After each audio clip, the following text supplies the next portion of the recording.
발표하면서도 사실 제가 긴장을 좀 하는 타입이라서 사람들을 좀 웃기려고 웃긴 요소들을 조금 넣었는데 유전자 편집 분야가 되게 유망하다고 생각을 했고 공부를 할 때도 재미를 좀 느꼈던 것 같아요. 배우는 것 또는 연구하는 과정 그리고 의사소통하는 과정 이런 것에서 연구하기 전보다 더 많은 것을 배울 수 있다는 생각을 가지고 진심으로 임하게 되었던 것 같습니다.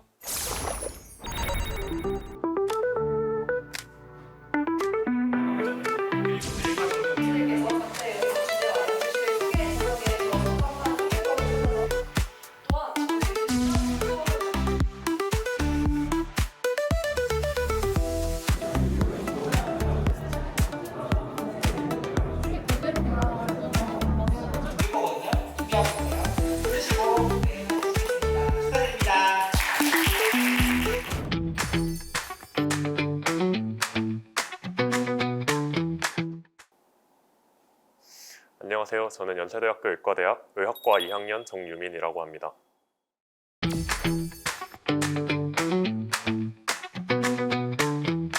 저는 종양 발병과 관련된 ATM 유전자의 대량 변이 효과 스크리닝과 딥러닝을 통한 예측을 접목한 연구로 연세 리서치 엑스포에서 발표하여 수상하였습니다. 제가 수상했던 연구는 ATM이라는 종양과 관련된 유전자가 있는데 그 유전자에 발생할 수 있는 모든 돌연 변이를 유전자 편집과 딥러닝을 통해서 예측하고 보완하는 방법을 발표하였습니다.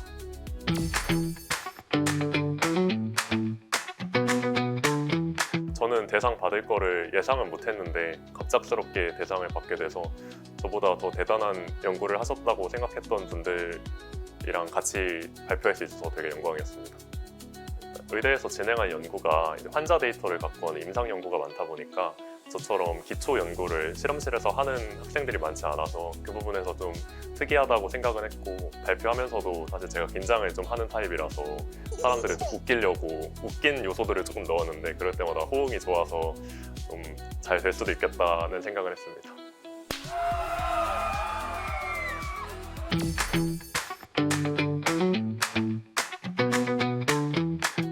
제가 발표한 연구에서는 두 가지 포인트가 있다고 생각하는데 첫 번째 포인트는 사람에게 발생할 수 있는 특정 유전자의 모든 돌연 변이를 밝히기 위해서 유전자 편집을 활용했다는 점에 있고 모든 돌연 변이를 편집하기 위해서는 높은 효율로 돌연 변이를 유도시키는 과정이 필요한데 그 유도시키는 과정을 위해서 저희 연구실에서 전에 개발했던 딥프라임이라는 툴을 사용할 수 있었다는 점도 저한테는 되게 의미가 있었던 것 같습니다. 그리고 두 번째 포인트로는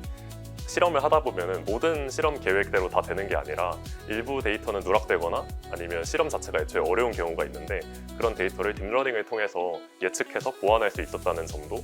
주목받았다고 생각합니다.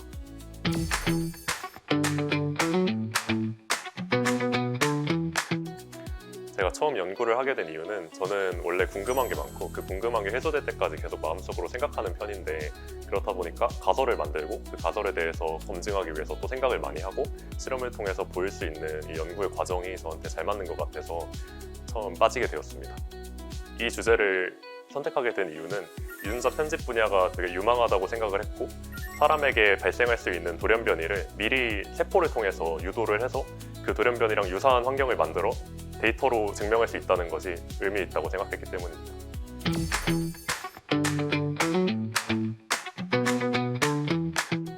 제가 연구를 예과 때 처음 시작했는데 예과 때는 시간이 많다 보니까 계속 연구를 하면서 또 쉴 때는 쉬고 이렇게 병행할 수 있었는데 본과에 오고 나서는 수업이 너무 많아서 주말에 연구를 좀 집중해서 했어야 되는데 그럴 때 좀 피곤했던 게 힘들긴 했지만 예과 때 실험해 놓은 게 많아서 그 결과를 정리하는 느낌으로 연구를 참여를 했던 것 같습니다. 그 연구해서 나온 결과를 나중에 발표할 생각에 설레는 마음도 있고 해서 주말에 하는 게 억울하진 않았던 것 같습니다. 학교 수업만 들으면서 배우다 보면은 거기서 예를 들면은 A라는 질병을 배우면 그 질병에 대한 치료를 배우고 그 다음에는 A의 치료에 대해서 더 생각할 겨를 없이 B라는 질병을 배우고 B라는 질병에 대한 치료를 공부하면서 되게 질문하는 방법을 까먹게 되는데 이 질병을 배우면 이거에 관해서 어떤 연구를 더 할 수 있지? 이런 생각을 하면서 공부를 하다 보니까 다른 친구들은 좀 공부할 게 너무 많다 그래서 피곤하고 더 자고 싶다 이런 말을 할 때도 저는 이거 좀 연구해보면 재밌을 것 같은데 라고 하면서 공부를 할 때도 재미를 좀 느꼈던 것 같습니다. 약간 시너지가 있었던 것 같아요. 제가 교수님께 주로 여쭤봤던 거는 어떤 질병에 대해서 어떤 연구를 하고 싶어지면은 그 연구에 적용할 수 있는 현실적인 방법들을 논문에 찾아서 공부를 하고 그거를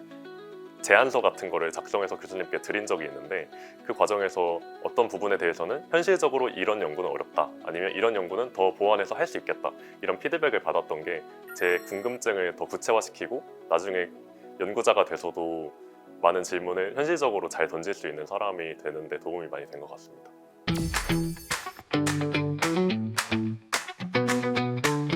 제가 연구에서 주로 담당했던 부분이 딥러닝이다 보니까 실험 데이터를 잘 이해하고 계신 선생님들과 소통이 많이 필요했는데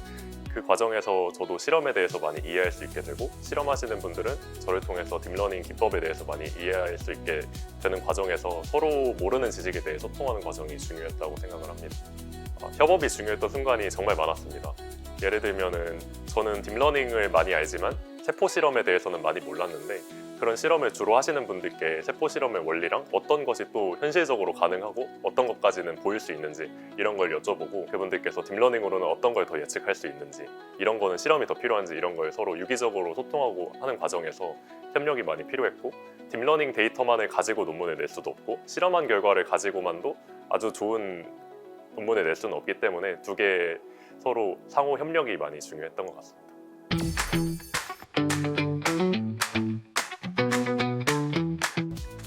제가 연구를 참여하면서 배운 점은 좋은 질문을 던지는 게 중요하다는 것을 배웠는데 좋은 질문을 잘 던지기 위해서는 많은 좋은 경험을 하는 것이 중요하고 그런 좋은 경험에는 많은 종류가 있겠지만 임상에서 환자를 보는 경험이라든지 아니면 실험 연구를 참여하면서 배운다든지 논문을 읽는다든지 이런 많은 경험들이 쌓여서 결국 좋은 질문을 던져서 좋은 연구를 할 수 있게 된다는 걸 배웠고 그래서 배우는 것 또는 연구하는 과정 그리고 의사소통하는 과정 이런 것에서 연구하기 전보다 더 많은 것을 배울 수 있다는 생각을 가지고 진심으로 임하게 되었던 것 같습니다.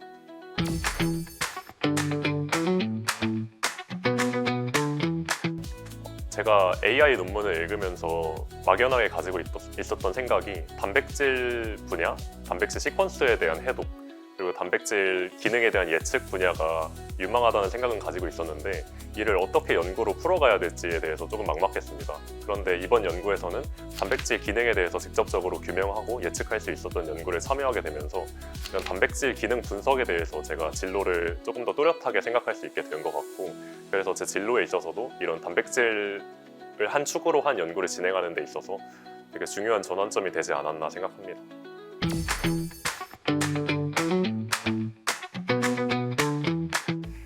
지금까지는 다른 선생님들께서 하시는 연구에 딥러닝을 하는 역할로 참여를 해서 공저자로 참여를 했는데 제가 갖고 있는 목표는 주저자로서 좋은 학술지에 논문을 내는 것입니다.